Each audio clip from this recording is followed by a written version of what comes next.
Tänään me opitaan tekemään espressoa kotikonstein. Tätä espressoahan saa tällaisista espressobaareista, joissa on erityisen hyvää tietysti tämä espresso, mutta tämä sopii tällaiseksi budjettiratkaisuksi, tämä espresson kotona tekeminen. Tähän on sitten olemassa kaikenlaisia hienoja välineitä, mitä aloittelijan ei ehkä kannata hankkia ennen kuin tietää, että onko tämä nyt sitten se oma juttu.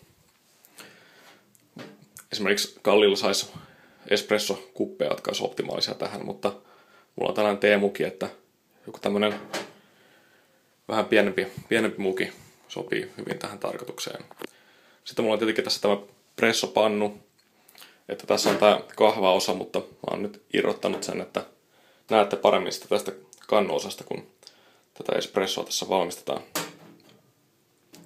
Sitten tässä on vielä tämä mäntä, jolla sitten tämä irtain ainesosa saadaan vietyä tonne kannun pohjalle ja se ei sitten tule sieltä juoman sekaan. No niin, ja tässä on nyt esitelty tämä peruskallusteisto, mitä tähän espresson valmistamiseen tarvitaan, ja sitten me tarvitaan tietysti vielä es. Normaalisti tämä olisi hyvä säilyttää tuolla jääkaapissa ihan viime hetkeen asti, mutta tässä otin valmiiksi esille,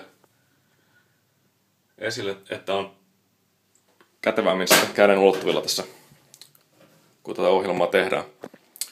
No niin, ja nyt tämä es tulee siis avata.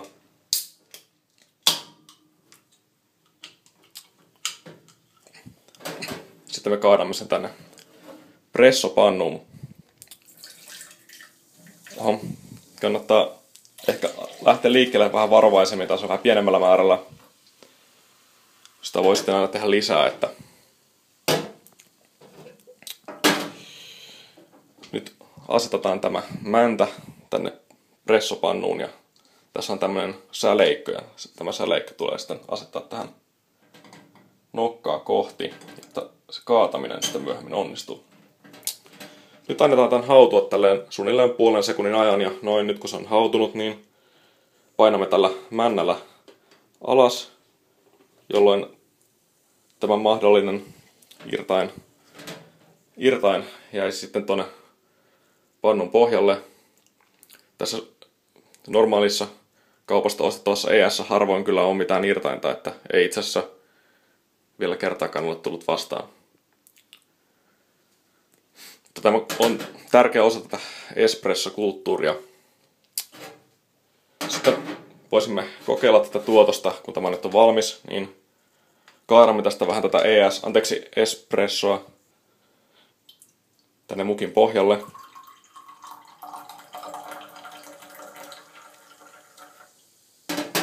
Ja pääsemme sitä kautta sitten tutustumaan tähän tuotokseen. Malja espressolla.